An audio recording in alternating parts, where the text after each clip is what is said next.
Good evening, everyone. It's your man of the hour, the man with the power, the living legend of professional wrestling punditry. Hello, my name is Lee Hazell, and this is the SteelChair Shoot, the best roundtable wrestling discussion on the internet. That is a fact, and we can prove it with science. Joining me this week, we have our web editor, Craig Hermit. Hello. And we have another editor of ours, James Toal. The pre-show is the best show. That is objectively false, James, and I suspect you know it.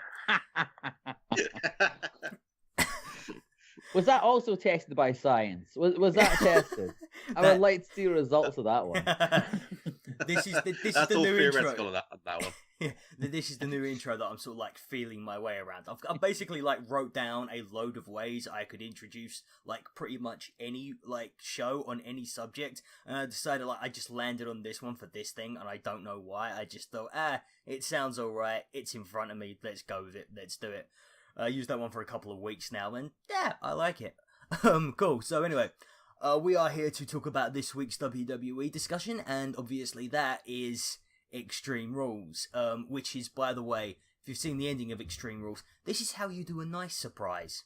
This is how you get people positively interested in your company instead of negatively interested in it, which WWE, I'm hoping, is starting to now learn that there's a difference between positive and negative attention. Anyway, we will get to that. It's a discussion for the end of the show, not the beginning. Okay, so we're going to start off with a pre-show discussion. James, I'm going to start off with you, as you were so enamored by it. The pre-show kind of set off.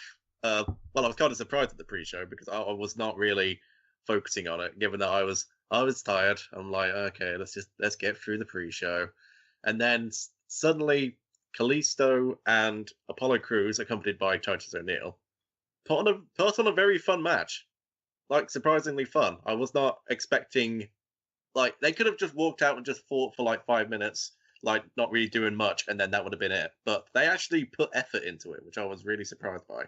Cool, Craig. Yeah, you know what? I'm actually quite agree with that one. It was quite a good one, to be bluntly honest. I mean, I was exactly the same, going, oh yeah, another pre-show, that's going to be good.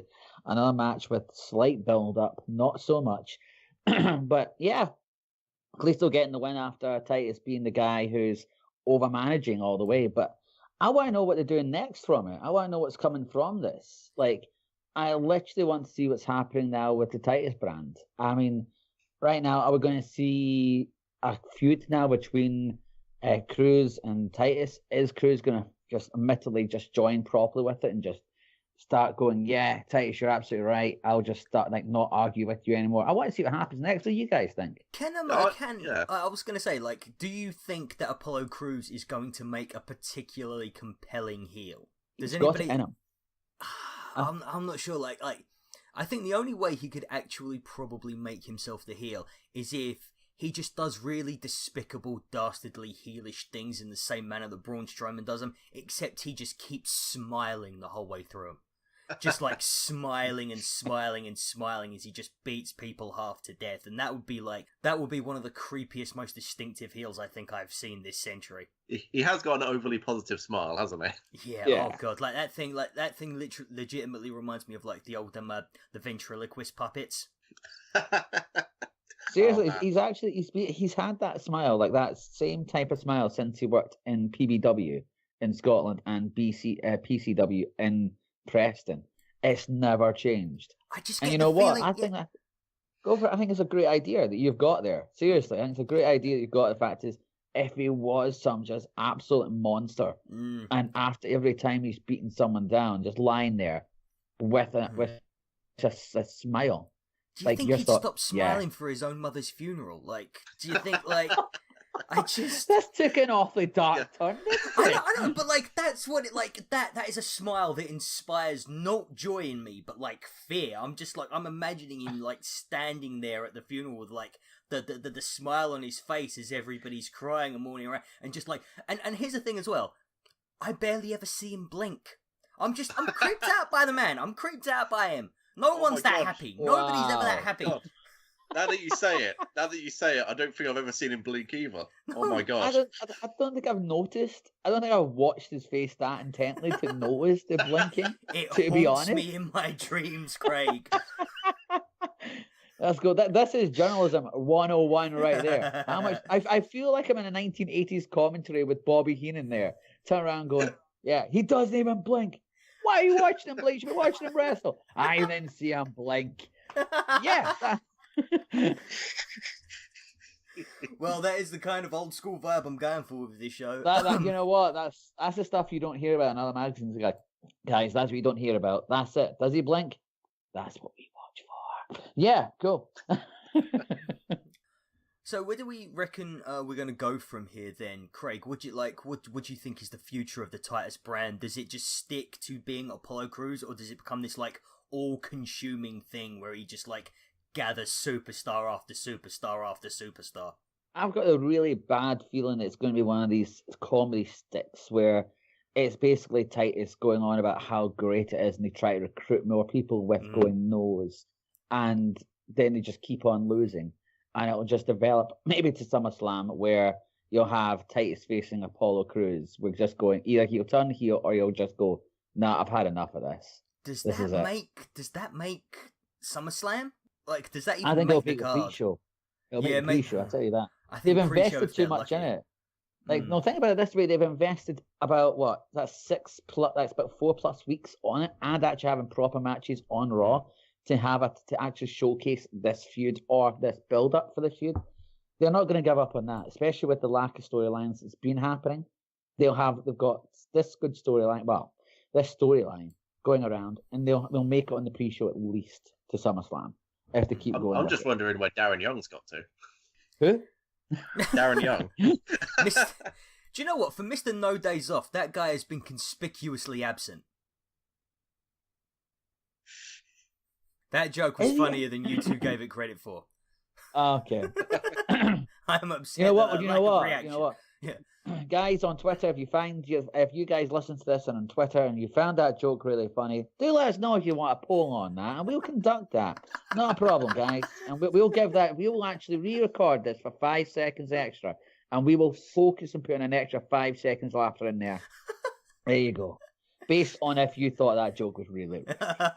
Yeah, I'm like a dagger to my heart, dude. Like a dagger to my heart. Okay, we've spent enough time on the pre-show. Right, the curtain switcher. The Miz defeating Dean Ambrose for the WWE Intercontinental Championship. And as much as I love Dean Ambrose, not before time, because the Miz has been killing it recently. James, what did you think? If I'm being honest, I just kind of felt like really not into this match at all. Like, because I do like Dean Ambrose, and I do like The Miz, because, like you said, they've been... Well, Dean Ambrose is sort of... Like, The Miz has been killing it with, like, the stuff that he's been doing, especially before when he had his Intercontinental title run. But this match just felt like I've seen it before. Like, I didn't feel any investment, because I just felt like all this I've seen before, and the eventual, like, oh yeah, everyone could get disqualified shenanigans. You could see that coming a mile away, and everyone was just expecting it, and it was just I was just not fully invested into the match, so I didn't have a great time. Huh, okay. Craig, what do you think? I was in celebrations. I love the fact that The Miz is now the IC champion. I will sit there and go on about watching how great The Miz is all the time, because he is one of the thing is, he is the guy that WWE should be watching, or everyone should be watching. WWE clearly realized this, because he isn't just a heel that he isn't a cool heel. He is an actual heel that people want to see get this shit kicked out of, which is good, because that's exactly what a heel's supposed to be, and it's brilliant. And yet you know what? I agree with James wholeheartedly in this one. This is a match we've seen several times. This is a feud we've seen for about over a year between cross brands. The thing I did like, though, was how the stipulation was used a whole lot more in the storyline, going, Maurice, why don't you hit me? Oh, did you hit me? The referee comes in. No, you get the hell back. And the referee played his role brilliantly. I love that. I love the fact is that, you know what, the Miz picking up a chair, Dean grabs a chair off him, Miz going, hey, he's got a chair, look at him, he's disqualified, y'all. Check this shit out, this is not cool. Referee going, nah, I'm not falling for that. And then basically the closing of the match where, Ambrose stumbles into the referee, obviously then basically gives Miz the chance to hit the skull crushing finale. 1, 2, 3, pins him actual clean, which is good. It's so much of this match it could have been a really boring, it could have been a really, really boring match. Like, as we've said, we've seen it before, but guys did, with the stipulation, done as much as they could from it. It was good. Great results, because as much as I've loved to say that we like, the Ambrose, which I'm a fan of, I've loved his stuff ever since Combat Zone Wrestling. Whole lot more stuff since he did Dragon Gate. It's literally just this is a new version. Didn't seem to care too much about the IC title. I wasn't really interested in it until the last couple of weeks into the Miz started highlighting about it. Yeah. But Miz is always someone that cares about the IC title. Yeah. His combat tour is now here. I want to know where he's going from now. What do you guys think? Yeah, well, that's firstly, when it comes to this match, I thought this match was really good. In-ring wise, storytelling wise, quality, absolutely fantastic. There have been better wrestlers recently who have had quite big sort of marquee matches that haven't put on a show anywhere near as good as this. Like, specifically, I'm thinking Nakamura and Dolph Ziggler. Like, this match was so much better than that one, and it's got two infinitely worse in-ring workers in it. So that was one thing that I like. The hard work that these guys have been putting into this feud has been absolutely phenomenal.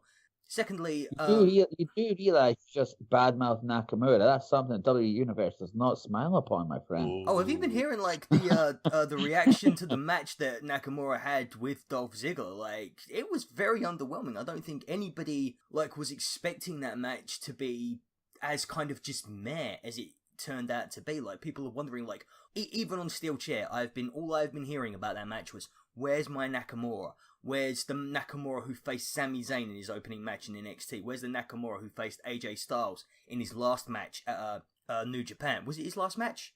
No, that was AJ Styles' last match, wasn't it? AJ Styles' last match. Yeah, we're still waiting for Nakamura to come around. He's still back there. He's still in New Japan. Yeah, precisely. Like, where is the super stronger style guy? Where is, like, and my answer last week, probably the same as my answer this week, is that he's now working for WWE. You know what I mean? Like, he can't be that exact same guy that he was, and he's got to have time feeling his way around trying to get to that point. But, okay, anyway, we're talking about SmackDown. This is a Raw branded pay-per-view. Okay, cool. Carry on. Cool. Cool, so yeah, like, with this Intercontinental Championship match, these guys brought it in a way that I think a lot of other guys have been coasting recently. And yeah, just the fact that The Miz wins with those shenanigans, wins with like the heelish tactics, I think is actually a welcome bit of relief. Like, I don't know what it is this whole attitude came from recently, where people want every single match to be decided in a clean way. Like, thinking that that's the only way to get a definitive winner out of these matches, because that's not what the heel does, nor is that what the heel has ever done. And it kind of negates the point of having a good guy and a bad guy if both competitors just fight to a super clean competitive finish. I don't know why people are suddenly so concerned with like the so-called legitimacy of the finishes to these matches. And I think the way they ended today, on Sunday, was confusing, yes, kind of ignored a lot of traditional logic that goes into the booking of matches, that goes into the rules of wrestling matches. But at the same time, it is the proper way for a heel like Miz to win a championship. Did anybody else have a problem with the ending? No, I didn't really have a problem with how it ended. And yeah, I'm excited to see what The Miz can do now that he's got the Intercontinental title back. You know, maybe give a little bit more prestige to it, that it's been dwindling for quite a while. Well, that's the thing. Like Dean Ambrose, when he ever has the Intercontinental Championship, WWE just keeps booking him in World Championship angles, which I don't understand. Like, I mean, okay, so if you're going to have a guy that big with the Intercontinental Championship, but you don't have him defend it, you put him into the world title scene, why not just have him in the world title scene? It's similar to when Roman Reigns was he United States champion? Yeah, recently? for a while, yeah. Yeah, it's like everyone was complaining about that, but when, like, I don't hear as much about Dean Ambrose when he's like not defending his Intercontinental Championship. Unless and you're hearing that may be bias. Personally, I think it's along the lines of, it's right now, all because the fact is we don't have a world champion. Like, well, we do have a universal champion, I stand corrected, who's just never there. And the idea is that we all need a title to look towards. The brand of Raw needs something to head towards. Case in point, we always hear from any interview, any wrestler who's worthy of their salt says the main thing they come into wrestling for is to be a champion. You need someone to be the spearhead and the basic person everyone looks up to. Without the Universal title, you need the Intercontinental title because obviously that's the second title. Now, if no one is making that title look worthy or looking like it's any interest, that's a problem. Yeah. Dean Ambrose carries that title, and as I said, great guy, absolutely love his shit, it's fantastic. But he hasn't turned around and gone. There's been no feuds up until this point without the Miz. That is, that's elevated the title, and I'll say that once more. Well, actually, I won't because I can't pronounce it. Basically, made that title look really good. At this point in time, I really can't pronounce it, but they made that title that whole entire focus of the show. And the case in point, if we look towards when Roman Reigns had the US title, it felt not bad just to take the Rusev out of the title picture, and then it was his feud against the Authority, I think it was at that point. Yeah. And then that did nothing for it. I mean, the whole entire point of putting the US titles or Intercontinental titles on big stars is to elevate the title. But it seems as if it's that stop-start machine, which I've mentioned previously before, is that they have an idea, cool, it runs 1 week, runs 2 weeks, then after that something bad happens or it doesn't get the right reaction and they drop it, and now they're still stuck with the title. Yeah. The only person in recent memory, and I hate to say this, but it's not really, it's still true though, the big star who made the US title look like it should be was John Cena. Yeah, that's precisely. a fact. It's basically exactly. with the Open title, with the Open Challenge, he made that look like, you know what? If they had more champions who had the big names who had the champion and basically done that way, it would elevate the title sound fierce because we've got new talent and new people see it. But now we've got the Miz as champion, we will start to see another feud with someone else. But the thing is, the focal point will be the US, whether you be with the Intercontinental title, because as he said it already, it's his comeback tour. And that's already emphasizing on how big the Intercontinental title is to him, which is good, and as it should be. So, in my mind, I'm loving it. Loving the idea of it. Loving the fact is that the heel will always be the guy who basically doesn't have to win clean because, as you've said, Lee, that's the heel's role. Yeah, precisely. And the idea of that, and everyone, the idea that people have to win clean, no, they don't have to win clean. You know what? It's exactly like what almost commentators say, do what you can, but win any way you must. But that's the heel motto. And you know what? I signed it. It's brilliant. It's great. It's a great charter. Cool. It does great pensions. Brilliant. Nice one. Right. Anybody else have anything to say on that? I think one way we can elevate the Intercontinental title is if we make it spin. James, why do you continue on this? Just every week I invite you onto this show. Are you intentionally doing this? Are you intentionally being that guy? I'll never tell. This is kayfabe. Oh god, James has been that guy since day one, Craig. Is this the first time you've appeared on the show with James, Craig? Yeah, well, me and James numerous times about stuff, but you know what? when he does mention this stuff, I do just sit there and go, "This is a guy I call a colleague and a friend." Why? It's when he turned. You know what? The fact is, I can just imagine this title going, "Why didn't we bring the Spinger belt back?" And I'm just like, "Ah, come on." Although I will say, in his second run with the US title, doing the whole, like as you were saying, Craig, the Open Challenge, best period of wrestling, of actual in-ring action that WWE has had in about a decade. Like since probably like the SmackDown 6 with Eddie and Kurt and Chris Benoit and Edge and Rey Mysterio and all of those guys. So ironically, John Cena is actually responsible for the best pure wrestling action in WWE in the last 10 years, which is, I'm going to get hate for, but I don't care, because it's true. You know what? I don't think you'll get as much hate as you think. People are now starting to warm towards John Cena. Actually, we've now turned this conversation into a man who hasn't appeared in WWE for a while now to do John Cena.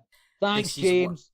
This is why Craig, you mentioned John Cena first. Like, I was going to talk about that way before we talked about the spinner belt.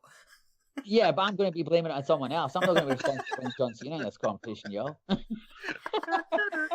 Okay. You see, right, we're talking about John Cena on a brand he's not even in, and he's not been in SmackDown for God knows how long. This is how much he has missed, and I think on July the 4th, like, it's going to be a big shot in the arm to SmackDown to get him back. Anyway, we're getting massively off track. The next one, Rich Swann and Sasha Banks versus Noam Dar and Alicia Fox. I don't remember an awful lot of this, so I'm gonna let Craig go ahead with this one and refresh my memory on it. You know what? I think there's a lot of people that agree with you on this, to be bluntly honest. The match itself wasn't exactly something I had to write home about. I'll be bluntly honest. It's build up to it has been okay. You know, Alicia Fox, Sasha Banks, Fox getting the win over Banks numerous times. Noam Dar has now, strangely, now on the side of Alicia Fox, even though there was some confusion with the Cedric Alexander thing happening. Now he's on her side. Then you've got Rich Swann, who is a great guy, actually, a fantastically talented guy. Now on the side of Sasha Banks. Going into the two of them, it's a mixed tag. It's almost like a special version of the cruiserweight match, well, 205 Live. And you know what? It wasn't a match you sit there and go, yeah, you know what? From what I heard from many people, it was just the people went to the toilet or got a drink during this match because it wasn't memorable. There's nothing, and I can say this right now, looking back at my notes, there's nothing back it. There was nothing into it. You can sit there and go, yeah, this is great. It was a case of, apart from Sasha Banks hitting her diving knees from the top rope onto Dar, that was great to see. But there was nothing else from it that you'd sit there and go, yeah, this is great. However, on a side note here, Rich Swann won with Sasha Banks, which meant he won in his hometown. Yeah. Someone in W won in the hometown. Which, get that. I actually predicted that this match would go to Alicia Fox and Noam Dar for that precise reason. Check that switch. Who saw that coming? That's great.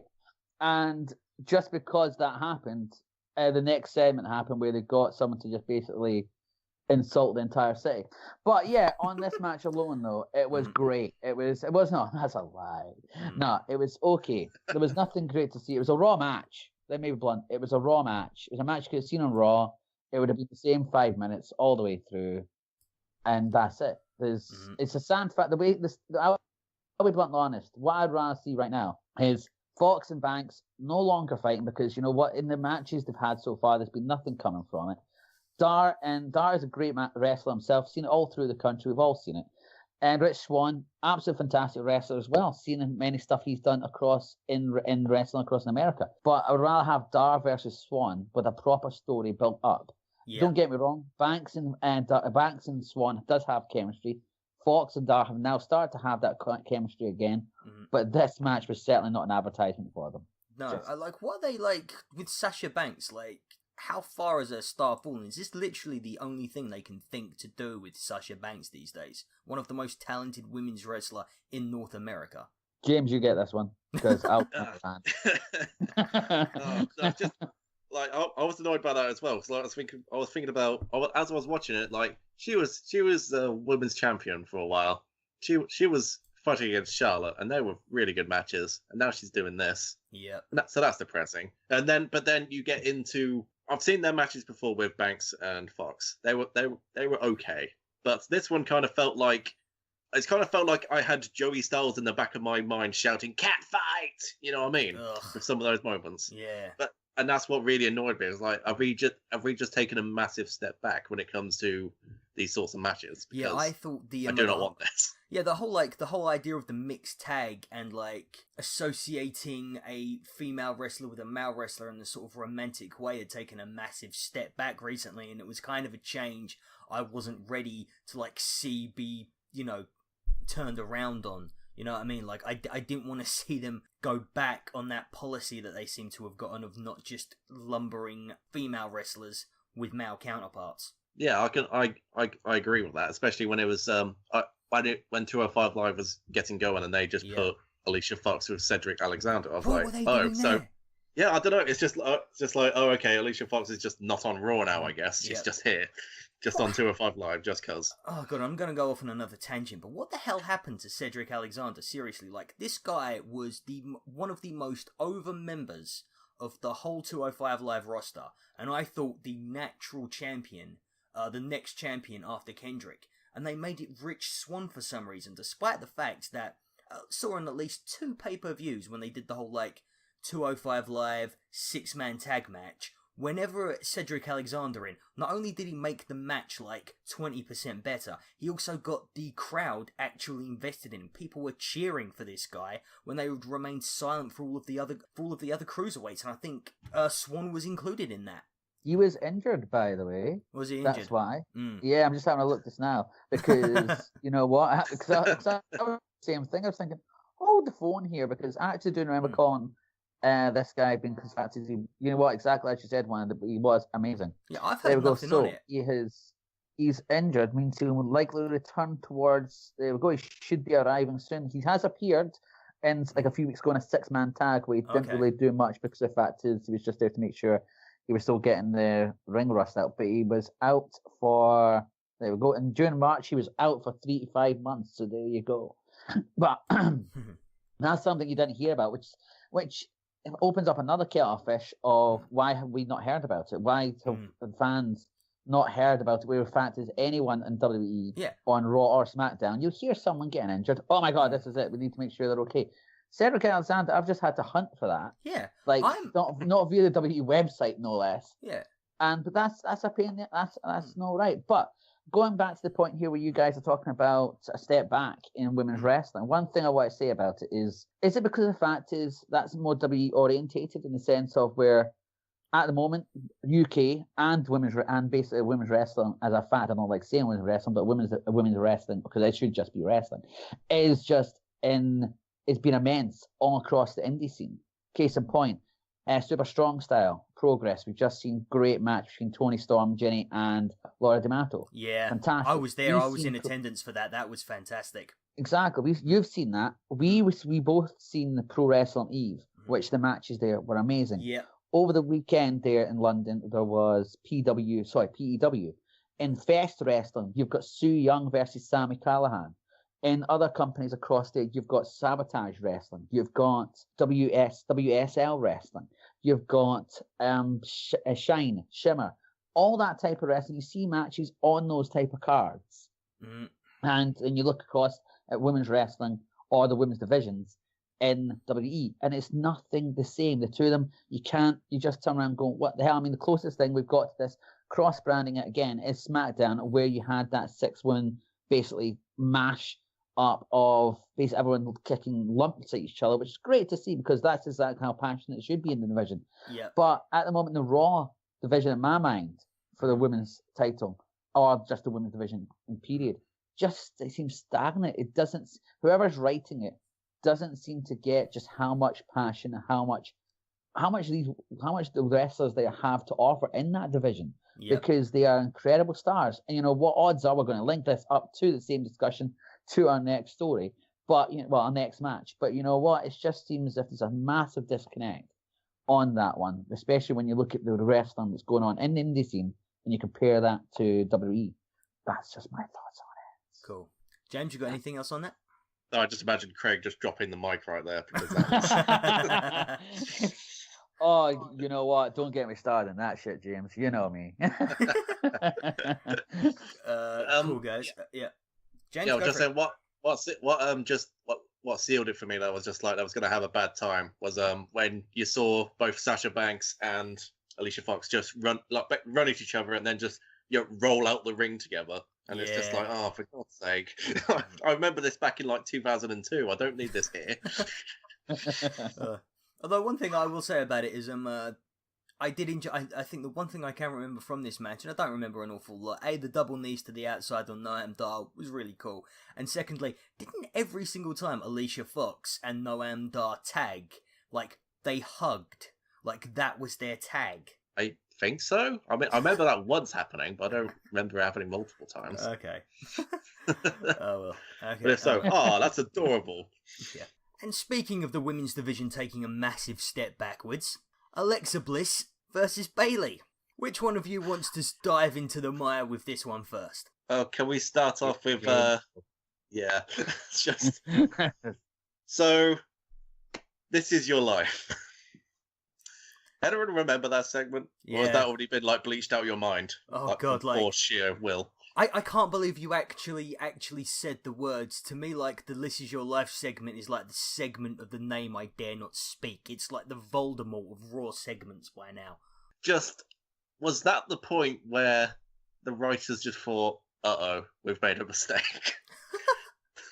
Because this match just felt like they were just going to try and get it done as quick as they could before they could do any more damage. Yeah, I just that's the thing though. This match is probably done even more harm than This Is Your Life has done, because they've been systematically burying Bayley for the last couple of weeks, saying that she won't get extreme, saying that she doesn't have what it takes to become champion, she doesn't have the killer edge or the killer instinct, and this match, she proved that actually she does not. She does not have that competitive edge that makes champion. She does not have that competitive edge that makes her a truly great wrestler. Yeah, they've just kind of they were building her up to be like this, like, oh, she can do it. She doesn't need to be the person that can resort to like this heavily inflicting object. She could do it, and she lost. Oh, she can do it. Oh no, she can't actually. She can't even get close. Well, and here's the thing, like that. I think if you look at how much offense Bayley got in that match, it's comparable to Brock Lesnar versus John Cena at SummerSlam. But that was just proving a point. This one is just like I don't want to say bury, because I feel like that word gets thrown around quite a lot. But it's whatever is the word that is less than burying. It feels like that. I'll be honest. What it sounds like to me, right, is the writers don't know how to handle Bayley. Mm-hmm. They don't know how the character works. They don't know how, and they don't know what makes the character or Bayley, and they don't know how to deal with it. It's basically along the lines of, yeah, over the last few weeks, or last few months even, Bayley can get this. Bayley can fight all against all odds. And every single month we've seen her lose. We've seen her lose in her hometown. We've seen her lose her title. And then at that point in time, it comes up to the moment. This is the match she actually asked for as well, might add. Yep. That she asked for. Let me do this. And then, you know what? She's been watching tapes of Tommy Dreamer. She's been watching The Sandman. She's been doing all this stuff, man. She's been ready to get into to show exactly everyone what she is capable of. And then at that point during the match, she manages to actually disarm Bliss to get her hands in the kendo stick to basically beat up the person that has basically chastised her, bullied her, taken the title that she wants that she's had, and basically do everything, basically just fight back and show the W Universe what she can do. And she looks clumsy as hell, or either too nice to do it. Mm-hmm. And it's along those lines. Either just she doesn't know what to do, and then you're like, oh. And then she basically she is the lamb of the base of the slaughter right there. Just Bliss beating the shit out of her for a good bit. And I've said this to a while, guys. It felt as if they had the start of the match, the middle of the match, and something in between that was missing. Because it literally just, I don't know what the hell happened. I don't know what's going on behind the scenes. I really don't, because quite frankly, I don't understand how someone like Bayley could go from being a champion at this year, then last year being one of the prominent people on the so-called Women's Revolution. Mm-hmm. Then the amazing matches she's had with Charlotte Banks, the amazing stuff she's done in NXT. And I guarantee that I don't get what's going on here if they had someone from NXT to come across just to deal with Bayley's character. Because right now it's gone. Well, this is basically go for it. That was the thing. Like I actually had one of the thoughts about this match is that this cemented to me how WWE do not give a damn about how people are booked or about how characters are developed in NXT, because Bayley proved she can go the distance. Bayley proved in NXT in the Iron Man match with Sasha Banks that she does actually have that killer instinct. And here they're just saying that, oh, actually, you see that stuff you did in what is supposedly WWE canon? Forget that. Wipe that. Draw a line through it. It's crossed out. It's done. You are no longer that person. Yeah, it's not like she took part in like one of the first female Iron Man matches in wrestling history. Maybe. Yeah. It's just going along. They actually have to start from the beginning now. Like, they won't have to start from the beginning of the Bayley character and just move it forward, because at this moment in time, the credibility she has is, you're still going to have the fans going, oh yeah, she's great. But the thing is, in a wrestling standpoint of her actually realistically becoming a champion, actually then again, we said that about Jinder Mahal, but I mean, fact is, realistically, in the Raw brand, that is. Hell, who knows what happens if she gets drafted to SmackDown. But no, it's just the idea of her being champion and then being demolished so easily in the last few months is just insane to me. It makes no sense. So, but hey, welcome to the women's division in Raw. But it's some. You know what? They just need something new in there. Thing is, when we look at this right now, we are not talking about the champion or how dominant the champion looked. Yep. So obviously this match didn't work on either side. No, yeah, this has done no favors for Alexa Bliss either. In fact, any of the heat that she's gotten is more likely to be closer to like resentment rather than that. Oh, okay, you're a really good heel. We feel good about disliking you, and that's just, what are you doing? What is this? What have you gotten yourself mixed up in? WWE desperately need to inject some of the guys from NXT, or at least someone who knows what they're doing, or just something. Because you know what? Right now, the NXT division, the women's division on Raw, just isn't isn't that great, to be blunt honest. I mean, we've seen a lot of great stuff they've done, but what the writers are giving them right now is nothing. They are literally just not. That's the thing. Even Nia Jax, the most dominant woman we've seen on Raw, who's been built up to be the most monstrous person you could ever see. And we've seen it. I mean, whether you like her, whether you don't like her, whether you think she can wrestle, whether you don't think she can wrestle well, or wrestle indeed, she was booked as a panelist on the big pay-per-view. Yeah, the one of the only women on Raw that didn't actually wrestle was Nia Jax. Yeah. And what does that say? I mean, seriously, what does that say? When you look across, I'm going cross-brand again because it's such polar opposites. SmackDown is showing in Money in the Bank, it's having one of the first Money in the Bank Money in the Bank matches. Also, it has enough time that they're still thinking of having a women's title match in that scene. How insane, how contrastingly insane is that when you think about it? It's just, and that's not just the first time it's happened. SmackDown, the beginning of the year, I think it was on the Elimination Chamber, had 3 women's matches. Raw won one match. And it's just so polar opposites of what you've got. Even on NXT, there is a flurry of amazing wrestlers that are there right now. You've got Nikki Cross. Of course, you've got Asuka. You've got Ruby Riott. You've got a whole bunch of others, even Ember Moon, who is injured at the moment. But the fact is, we are hoping that she comes back and does something else.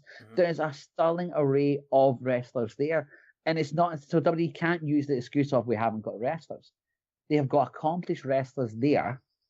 Why shouldn't they use it? I mean, if we're seeing it, as I've said and alluded to in the last speech that I gave, especially about the women's division, is that how come we're seeing great women's wrestling in indie scene, and this is supposed to be the superpower of wrestling, and we're not getting it. Yeah. James, that's your mic drop right there. Yeah.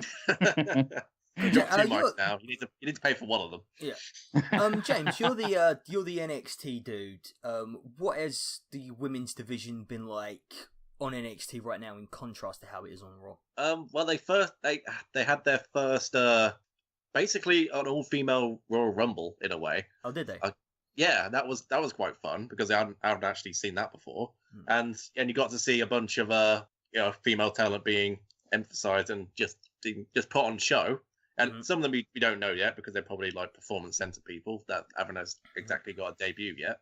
But the fact that they've highlighted and presented all these women, like Craig was saying, Asuka, Nikki Cross, Ruby Riott, just these people are genuinely very good, and they've been presented in a positive way. Yeah, Asuka right now, she's being booked as this overconfident champion and is basically saying no one's a match for me. And the fact that she's been there and she's been doing this so long that it makes sense, and it's great to see her, and she's a despicable heel in that aspect as well. So that's fun to see that come across. And if I could be here talking about Nikki Cross for ages, because she did a promo recently where she was going to be like video interviewed.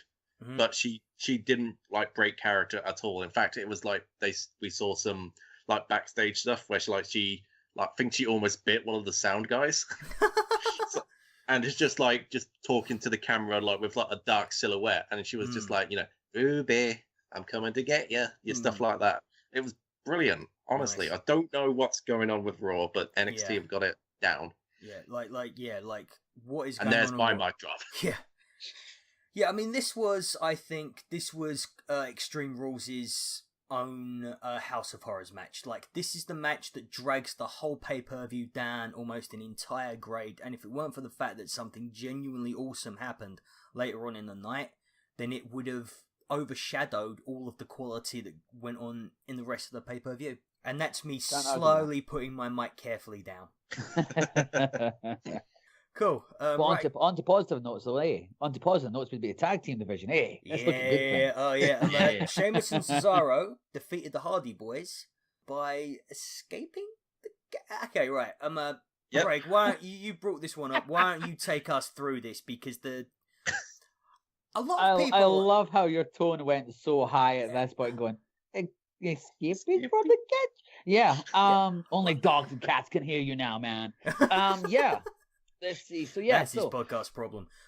That's the thing. So yeah, so let's have a look. You know what? That's the target audience we should go for.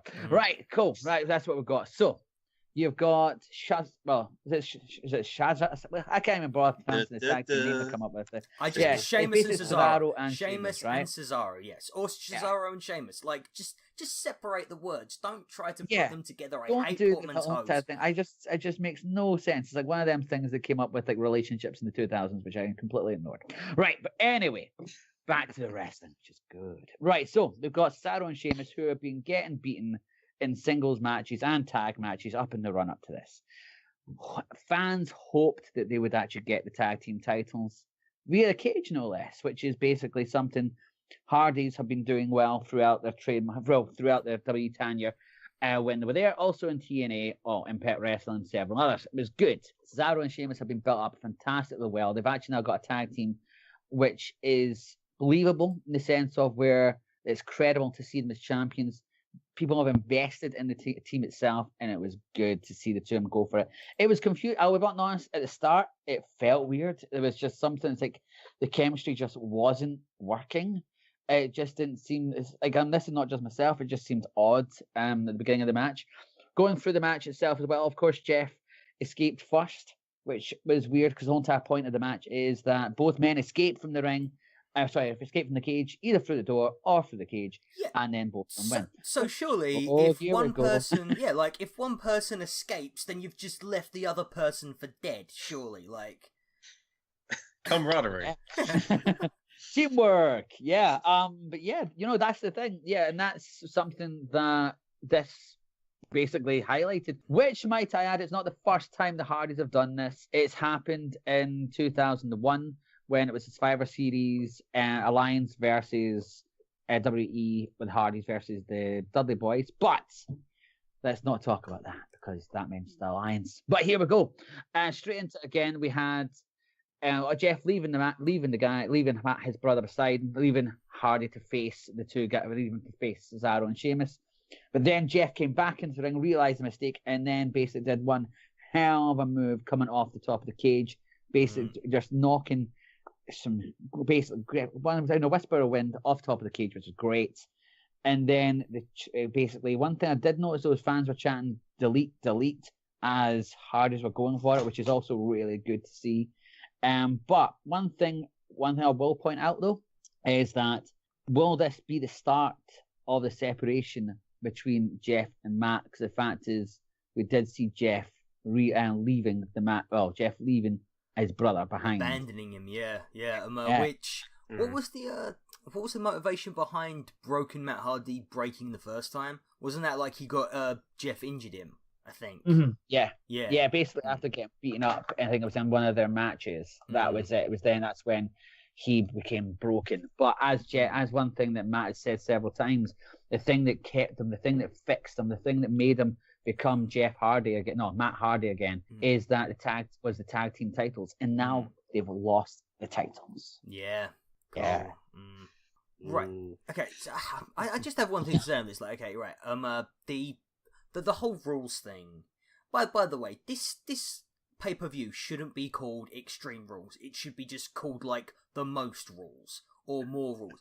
There wasn't much particularly extreme in this pay-per-view. Like, there wasn't anything particularly hardcore except for, like, the kendo stick on a pole match, and we all, we just gone over how that went. But like, it's just, we're just going to add a bunch of confusing stipulations that nobody can get. Now, I thought that in this match, I thought it was pretty well explained that you would have to both be out of the cage at the same time. It doesn't matter if one person escapes the cage, comes back in. Like, if you've done that, then you've essentially wiped you escaping the cage from the record. But I don't know, like, people were going absolutely mental online about this, about how poorly it was explained, and I thought it was fine. What did you guys reckon?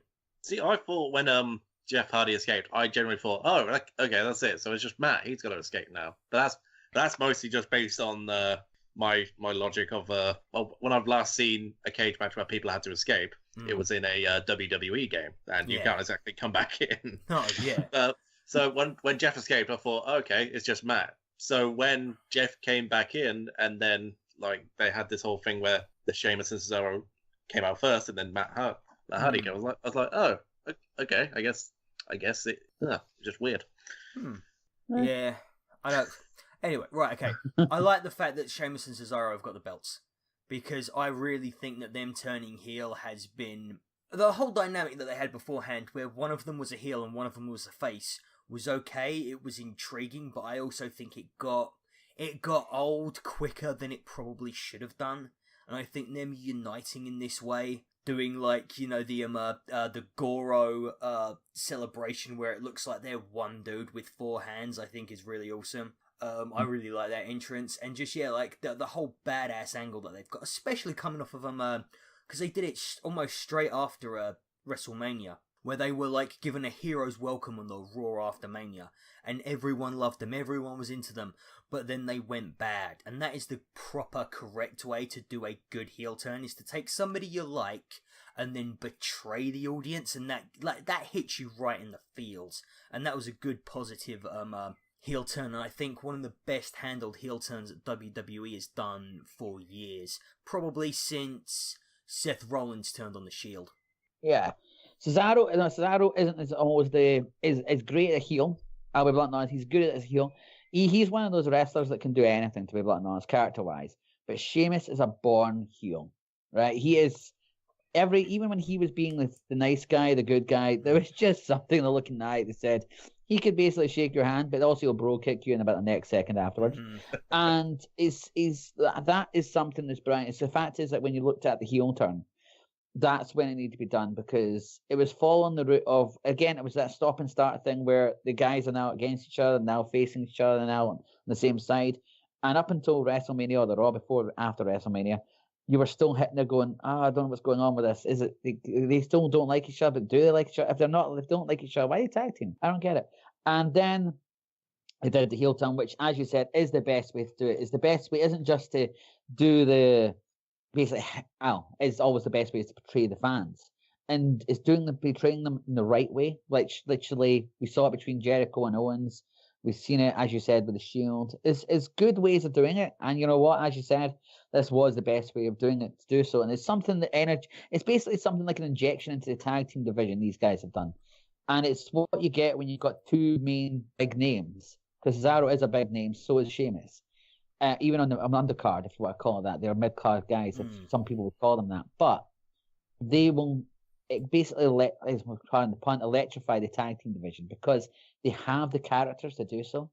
And at this moment in time, obviously WWE's having, Raw specifically, an issue with writing and booking and stuff. Having them winning the titles, best thing for them, because they'll excel in just demolishing people. And that's the best way for it. They'll basically be the club. They'll be the club in their own WWE. That's what they'll be. They'll be what Gallows and Anderson could have been in WWE. They'll be their own version. That's what it'll be. I also like how their heel turn seemed very natural and very organic, because it was based on the Hardys coming back, and they were annoyed at the fact that they've got the fans have got the new toys, and now they're just basically forgetting about them. So despite the fact they got one of the strongest reactions in Raw history the next night after the Hardys returned. Yeah, but you can't call people fickle and then be fickle yourself, I guess. Wrestling. So, Cool. and then we should probably talk about the cruiserweights then, eh? Yeah, let's talk about the other one. Yeah. Might as well. Yeah. The right. Okay. I'm gonna say it. Match of the night for me. Well, it feels like every time we talk about Neville and Austin Aries, that my nose keeps getting browner, and I refuse to not let it stop being that way because it's a good wipe match. it off, don't you, James? Yes, because it was good. It was really entertaining. I loved every second of it. Cool. I'll be blunt. I mean, it's one of these things where you've got two of the best, right? We know this. They've got two of the best, and you know what? This match basically was WrestleMania, the last match, all rolled into one. And yeah, can't disagree with you guys at all. It was damn good, to say the least, on that one. Yeah, especially that final moment where it genuinely looked like Austin was injured. Yeah. Oh man, I hope he was all right because that looked painful. Yeah, like I genuinely like. Explain to the listeners, James, what happened to him. Oh god, how did it go? It was so Neville was setting up for his finishing move on the top rope. Yeah. And as he leapt, Austin moved towards the corner, and then Neville just landed flat onto Austin's back. Yeah, like I actually think that's isn't that like what Neville's done? Like he lands on the opponent's back these days because that's how he turns the Red Arrow from being a face move to a heel move. That's how he adds that little like extra sort of vindictiveness to the move. He does it to the spine rather than to the stomach. Yeah, and like, I've heard people like in the past criticizing Neville's moveset, given that he's a heel. But but as I say it, is that he's using it. Are you talking about me here, James? Way. Is that me you're criticizing? No, I'm not. I would never criticize you, Lee. But it's just when you see him use the moveset, or like when he even attempts to say, like, "Oh look, I'm going to do a red arrow." No, I'm not actually. Screw you. It's just that. Oh god, he's got that shit-eating grin that I love. Yeah. That just makes him so fun to watch. Nobody in WWE has like he's got such a face moveset, but his personality just veers towards heel so naturally. It's kind of like he's a walking contradiction, is our Neville. And the fact that they've been sitting on this persona for like how long? How long has Neville been in the WWE? And he's just kind of been just like, hey, he's a superhero. Look at him fly. And now he's like, oh, he'll kill you, your mum, and your dog all on the same day. Yeah. Oh god. Like, do you know what? Actually, this might undermine them a bit, but what he kind of looks like to me whenever he does that like really big sneer that he's got going on, he kind of looks like Warwick Davis in the Leprechaun film. Oh wow! You're not going to be able to unsee that. Good luck, people listening to this. If you could ever look at Neville in the same way again. I've just ruined him for a generation of young wrestling fans. Just imagine people typing on the computer, Warwick Davis Jr. sneering. That's a meme, people. There's a meme coming. Hanging up on a sign, coming up, bring it out whenever Neville comes out. Oh, too true.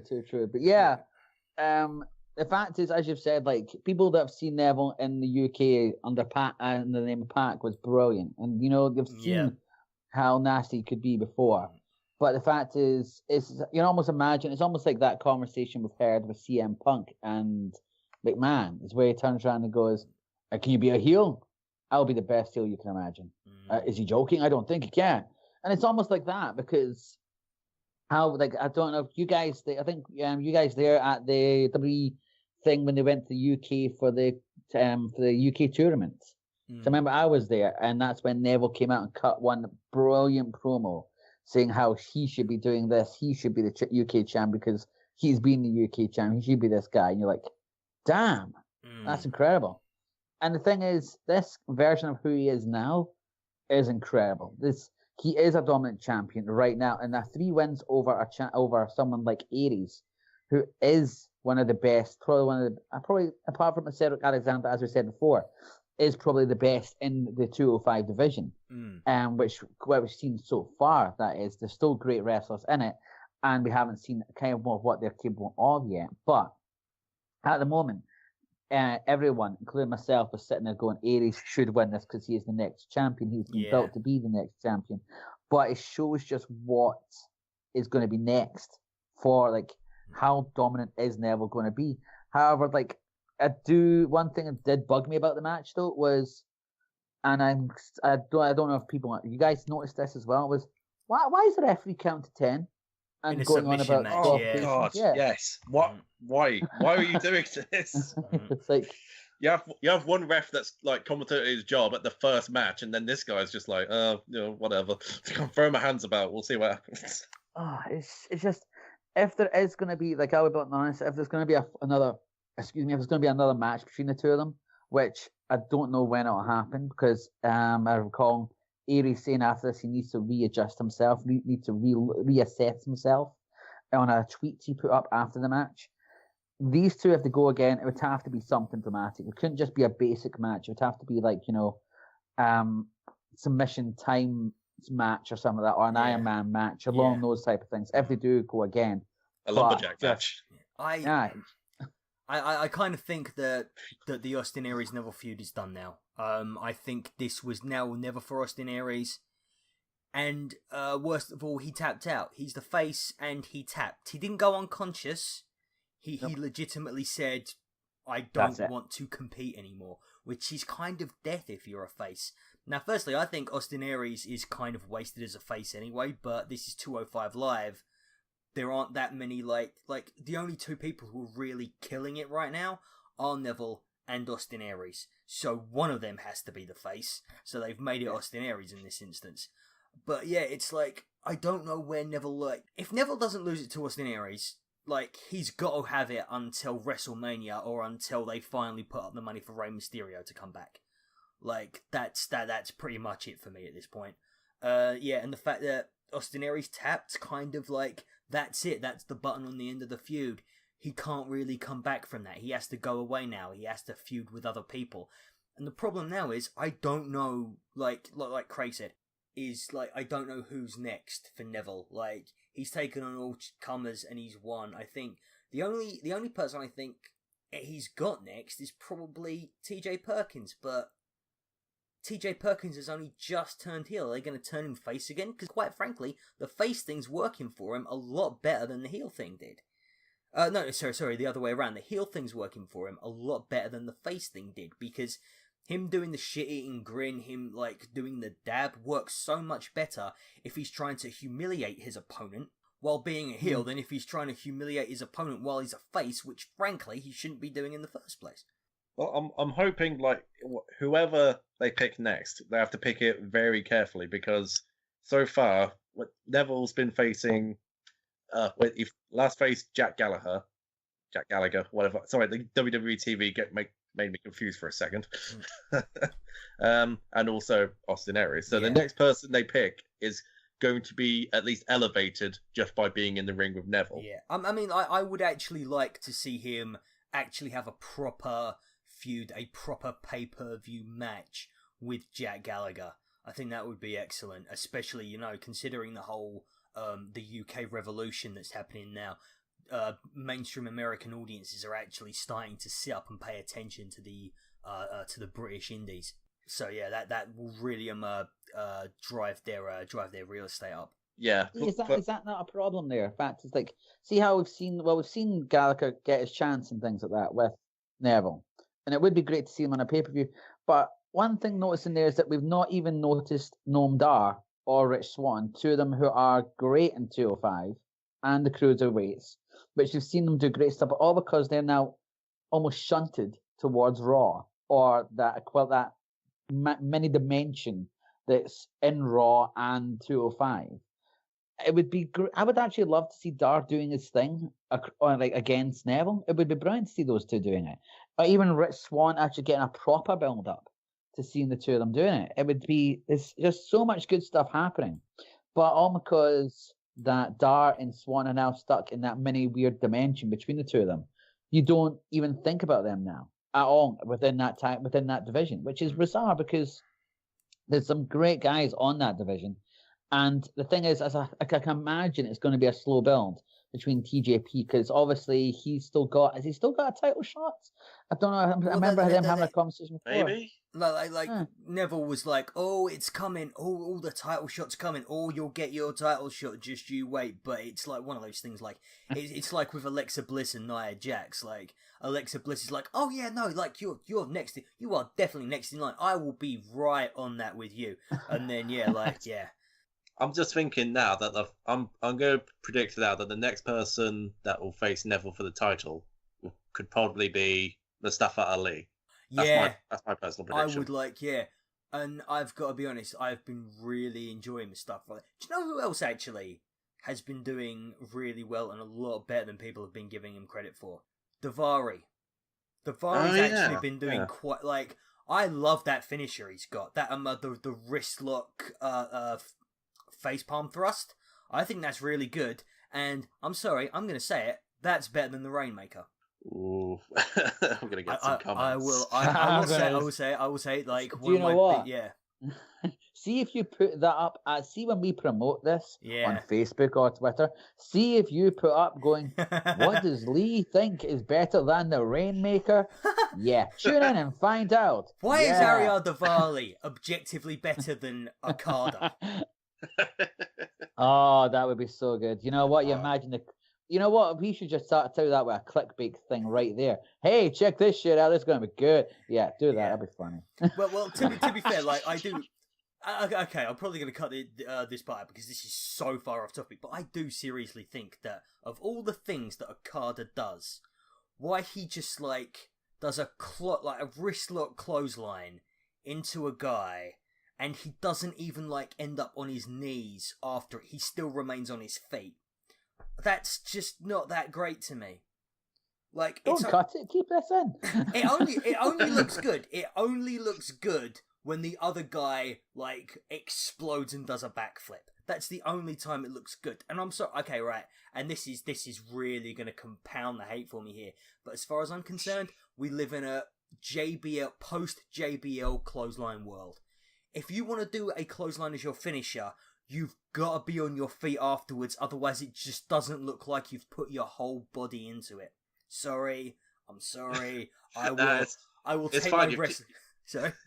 You've taken the heat off my Intercontinental Spinner title, and you've taken it all on yourself. Oh, I can't believe it's 2017 and I've just praised JBL. Oh, I can't believe I don't know what's worse, actually. Either you praising JBL or you just going, hey, New Japan Wrestling fans, hey, guys from Rev Pro, hey, all you other guys that love this stuff. There's my finger. There's the middle one. That's you right there. That's you going to all those guys right there. That's spinning you on top of that middle finger of mine. That's good. Yeah, that's going to be good. Yeah, don't cut that shit out. You keep that shit in. You be proud of that, of the hate that's going to follow you, man. You go for that. Okay. When you praise JBL, you stand by your word. Yeah, you praise JBL. That's a whole. You're just getting hit from two sides now, man. I tell you, that's it. Okay.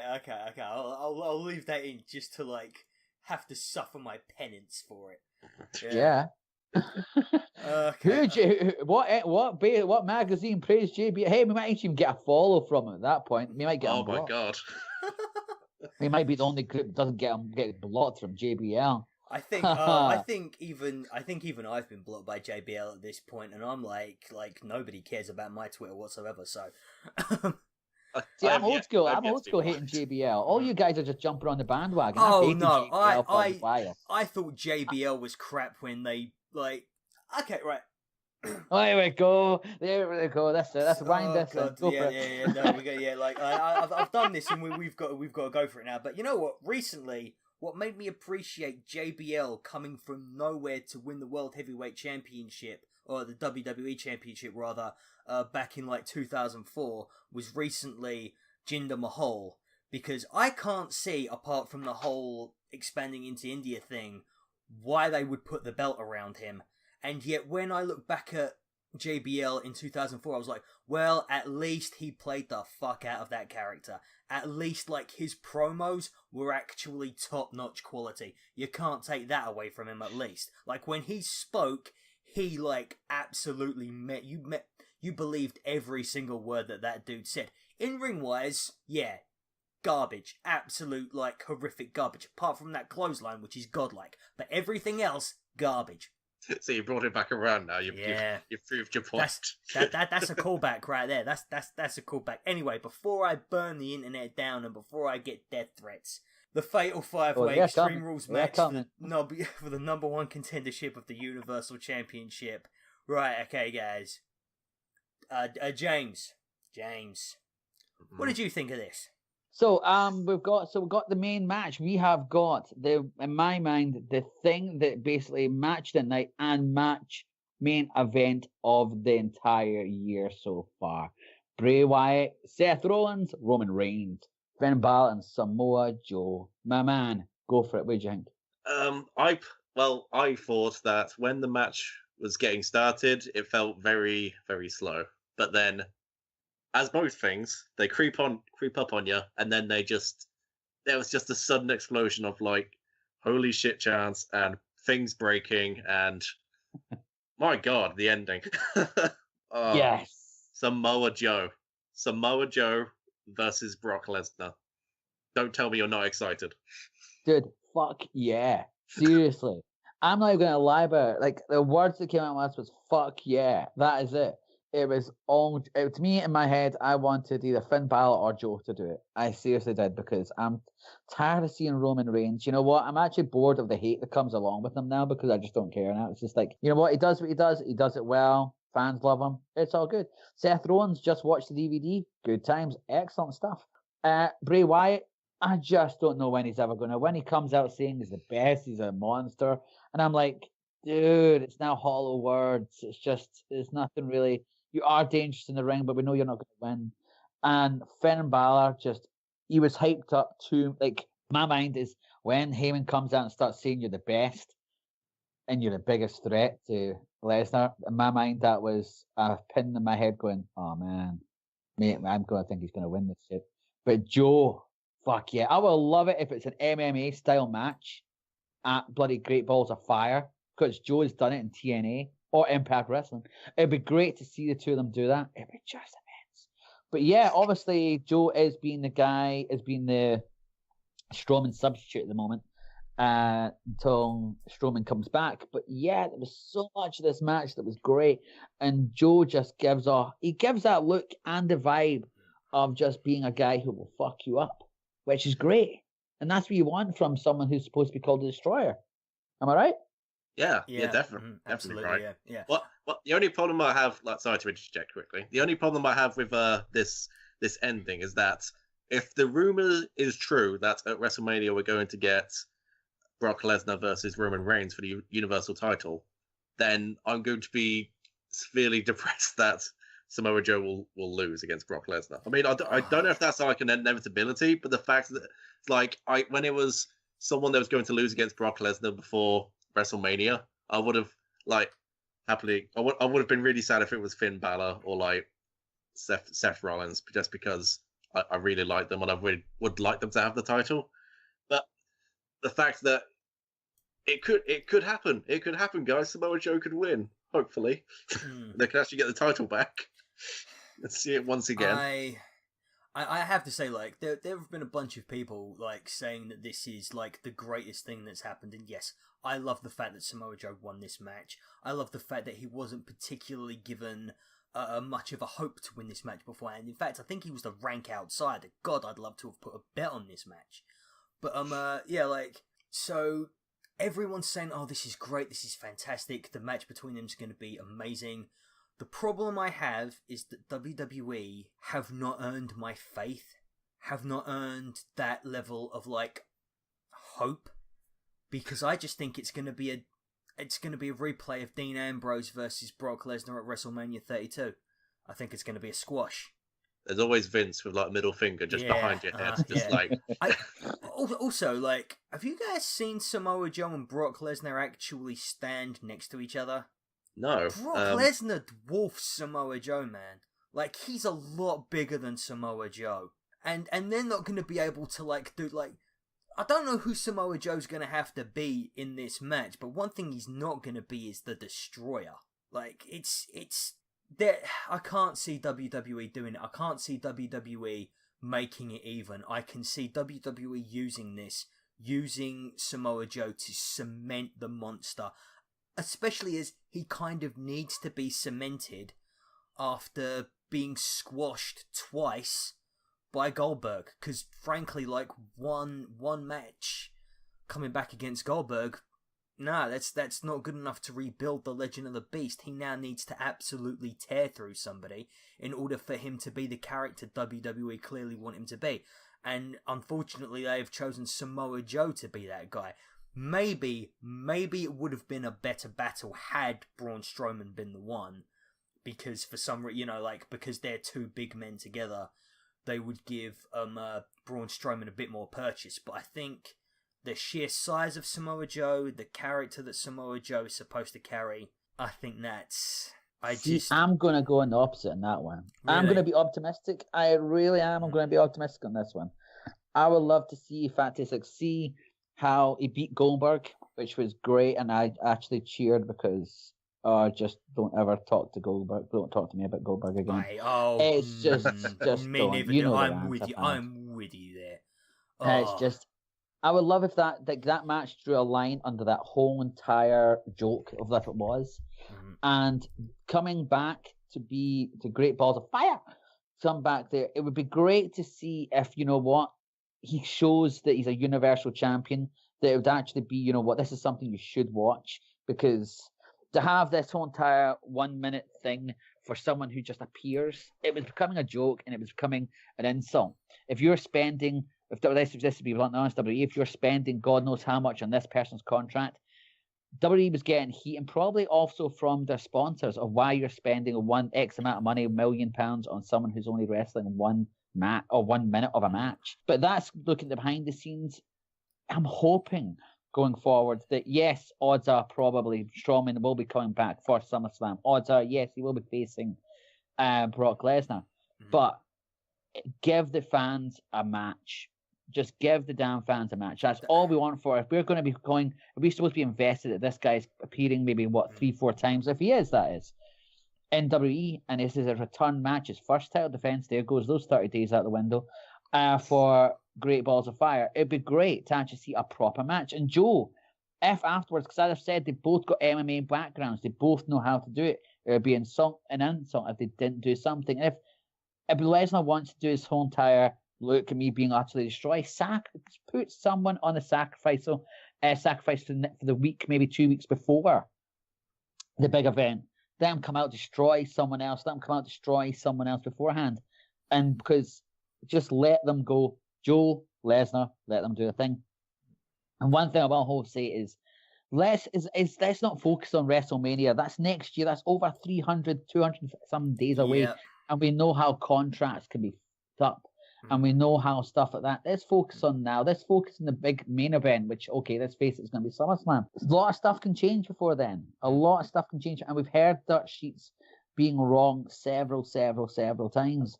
I mean, we've heard rumors, we've heard stuff. You know what?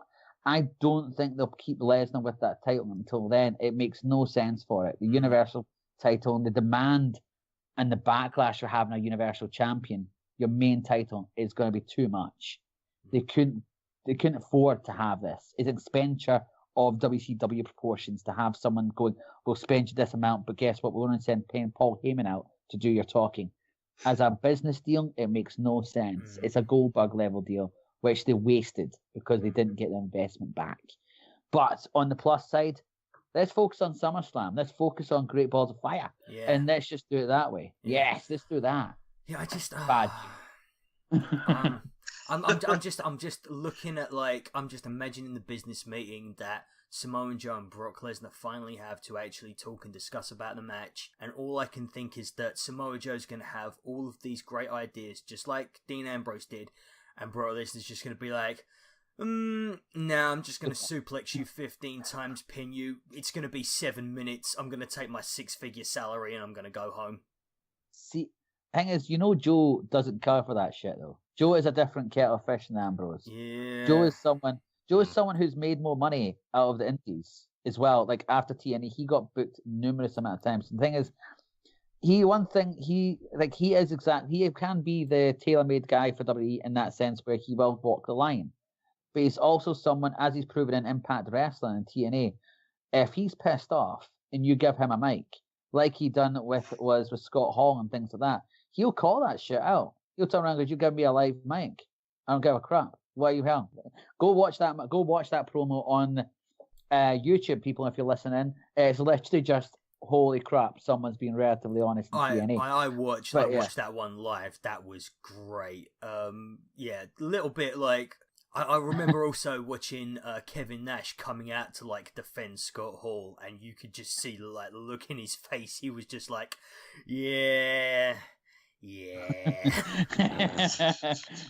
This shit just got real. So yeah. But yeah, this is the point. The fact is, like, if you think, because Ambrose obviously, in some people have said that, he's become complacent. He's doing this. He'll come up with ideas, but he won't fight passionately for it. That's what some people have said. But Joe believes in the product that he's doing, and he'll basically fight for his ideas. I don't think. I really hope it won't be a squash match, and I'm more optimistic about it because there's so much more on the line for this, for it to be a success rather than just another Goldberg-esque crap fest. Yeah, James, what do you think on this? I was gonna say, like, it wouldn't help anyone in that situation if it was a squash match. Like, what I agree with what you said, that this just needs to be a brawl. This just needs to feel like a fucking monster movie at this point, because it's two giants in this industry just wailing on each other and just trying to get the advantage. That's what this needs to be. This needs to feel just hard hitting and exciting. What it doesn't need to be is Brock just suplexing them until everyone gets bored, and then he walks away like, "Bye, I got my money now." Yeah, well, that's the thing for me. Like, this Samoa Joe versus Brock Lesnar is a dream match. In 2005, we are 12 years removed from that time, gentlemen.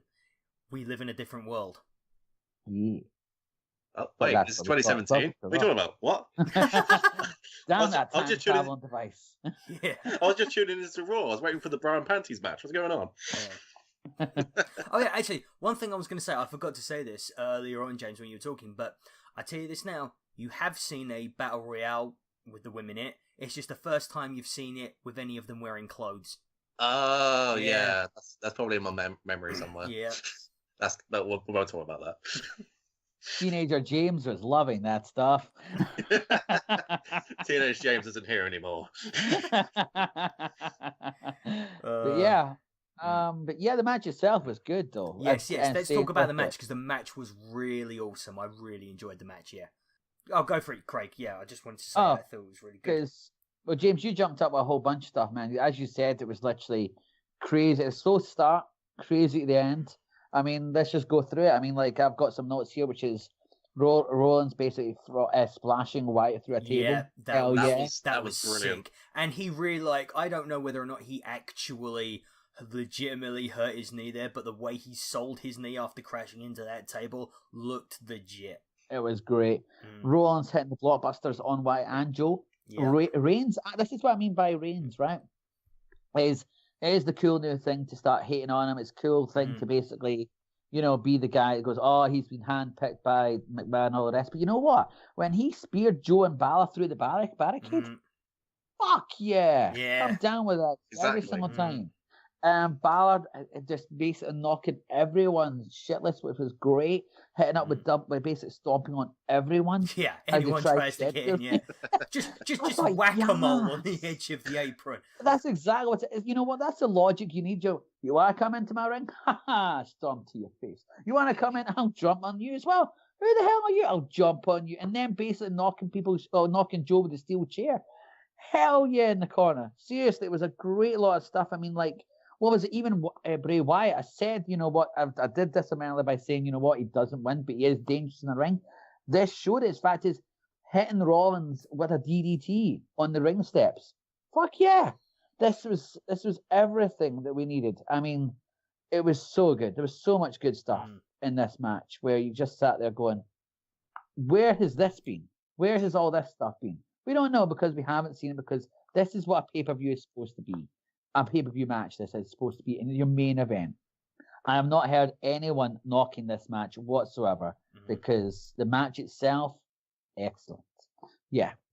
The only thing I'll say about it is the in mid sorry, in the middle of the match there was a slight team up between Samoa Joe and Bray Wyatt. As you're watching, you're thinking like, okay, when's it gonna happen? When are they gonna start turning on each other? I do think that little team up bit they had was kind of like the almost like the mid-match interval. It was just them sort of like slowly picking people apart. And it kind of brought the pace down, but this is a half an hour match. You need a little bit of downtime for everybody to sort of rest. Although I did think the dual sentons they did with the chair on top of Finn Balor, I thought that was that was pretty sick. Was it Finn or was it Roman? I think it was Finn. Doesn't matter. They were pancake by the end, so basically pancake. I also thought I liked how it ended as well. Like, and it's really hard when you've got 5 guys in one match to create an ending for it that doesn't feel stagey or set up. But this actually felt natural. It felt organic, and because Samoa Joe was the winner, and because Samoa Joe was probably the guy out of all of them who had the least hype going into the match, it kind of did have that anyone can win sort of mentality to it. Yeah. I don't think anyone knew who was going to win. Obviously, everyone thought, oh, it could have been this guy, oh, it could have been that guy. I mean, they all had legitimate reasons to think they were going to win, and I mean this by the fans. But there wasn't anyone you could sit there and go, he's definitely going to win, or he's definitely going to this. Yeah. And that was what was good. And what I loved by it was when it was Joe that did the choke on Balor. I mean, that summed up a lot of stuff. Was that even back to the NXT days, which was great. And I loved that. And in fact, it's like people are going, oh, Balor shouldn't have been the guy that took the fall for it. But you know what? It harks back to the NXT days, which was great. And you know what? It goes all the way back when that match was, well, the several matches they had where Joe came on top. And it was good to see that type of logic. Because obviously, in my mind, this was a match planned out by the wrestlers themselves and scheduled by the wrestlers, and to see who can actually get the whole entire idea of everyone get a chance to shine, everyone having the bit in there, everyone sitting there going, look, let's do this, let's do it that, let's do this. And how much time do we have? We have 30 minutes to cramp all this stuff into it. And it was good. And we're sitting here going, you know what? That was amazing. I mean, when's the last time we sat through a WWE, not even just Raw, just SmackDown pay-per-view this year and gone, that main event was amazing. We've gone, we sat there going, oh, the hardest run returning at WrestleMania, amazing. Oh, this happening in the mid card was amazing. Or this match in the pre-show stole the show, but main event summed it up. It was great. Cool. James, that'll be the third mic broken.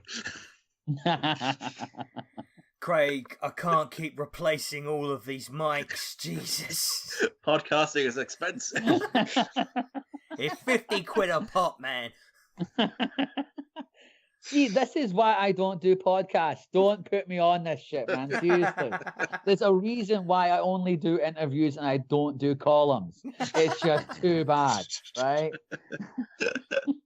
Everyone turns around and goes, oh, he's such a nice guy. It's because you don't let me talk. That's why. Okay. All right, guys. Well, final thoughts. What do you think? I'll let Craig go because I'm thinking. Oh, you want for me? My final words, yeah. well, if you two are thinking of them, I've got my notes written down here. So yeah, I thought excellent night of wrestling. Every match was entertaining, except for, and I really feel bad about this, the ones with the women. Sort that out, WWE. You've got much better talent than the angles you're coming up with them there. I don't want to hear the crap about how they'd be able to get anything over if they were stars. No, fuck that. It is your responsibility to come up with good, compelling angles because these girls are bringing it in the matches. Yeah, I don't think I could add much more to that. I mean, I'll be blunt. I mean, it didn't, I'm going to compare it cross-brand again. That was the last show from SmackDown. That felt like a bloody chore to watch. This one, I was actually excited to watch. Yeah, I mean, going into it, I didn't feel much of it. Going into it, I was like, okay, cool, we'll see what happens. Yeah. But you know what? It was good to watch. By the way, for fans listening, tune into our basically SteelChair Twitter account because the man James there, he did excellent work on it. covering the show on Twitter, which we're regularly doing for all pay-per-views going ahead. Mhm. Worth doing that. Give him a shout there. But yeah, it's definitely was a good thing to watch going into it. And yeah, can't knock it at all. And the tag team division now seems to be a thing we should be watching out for, which is a complete contrast to last year where the women's title is it. And the women's division, which is a bit of a thing we said from last year again, because last year it was just a hot potato thing that people were talking about between the women's division, well, the women's title between Sasha and Charlotte. And now again, we're in the same problem just without the titles now. So this is the thing. We need to see more from that because, as you said, they've got the talent, they've got the star power, they've got everything else. Just fucking do something with it. But yeah, but overall, good show. James Boy, what do you think? I think it was a perfectly good show. There was a little bit of stumbling in between, but overall ended on the perfect note. And Craig, if you break any more mics, I'm gonna have to take your wallet. Dude, I don't get paid for any of this shit. I got no money, man. I got no money. David's not been sending you your check every month? Dude. They've been sending you checks. Me and James have been cashing in for months now, man. I've put a mortgage down. Where did you think I got all these spinning titles from? I literally thought you had a deal with, Cena about that, but never mind. What else? I thought you had to get that whole entire merch thing from John Cena every single month going, if you credit my name, I'll give you a hat. Yay! Yes! Okay. C-Nation, y'all! Okay. I'm putting the brakes on this thing. Right, okay. Well, folks, there you have it. That was a SteelChair shoot. Thank you for listening to all of our ramblings. Please don't forget to like, to subscribe, and to comment if you agree or if you disagree. Check out the mag at issuu.com/SteelChair. That's issue.com/SteelChair, where you can find all of our back issues. In the most recent one, I personally have an interview with Hangman Page. I've also got a look back on when Austin left the WWE, not once, but twice. Craig, let the people know what was in there for you. Yeah, this current magazine, I had an interview with Low Key. It's just one of the main things to talk about is actually phenomenal in that. Going from the match itself, going from previous magazines, even catch out the back issues, where I've interviewed several people. It's been great. Also interview with Emily Reed, absolutely phenomenal to her, as well as she is the owner, co-owner of Pro Wrestling Eve, as well as one of the other back issues interview with EC3, as they currently do a tour of Impact Wrestling. That is doing a tour of India at the moment. Yeah, James, you next. In the magazine, I did my thoughts on how the WWE should do their weekly UK show. And they should really get on that soon because that shit is good. Seriously. Cool, nice one. Yeah. You've also got you've started up a new column for the NXT reviews. Yeah, that's right. Yeah, I'm gonna be taking my thoughts about NXT, the episode that came out that week, and then putting it in the magazine just for your pleasure. Yeah, so, previously only available online. Now you can buy it in print form. Fantastic. Yeah. If anything, I'm doing a public service. Yeah. Cool guys. So just the final thing is that you can catch us all on Twitter. I am at Fight Like a Cow, James. My Twitter is JamesRT101. Craig? Mine is Craig Hermit. Cool, and you can catch us all at SteelChair Mag. Thank you guys, and I'll see you all next time.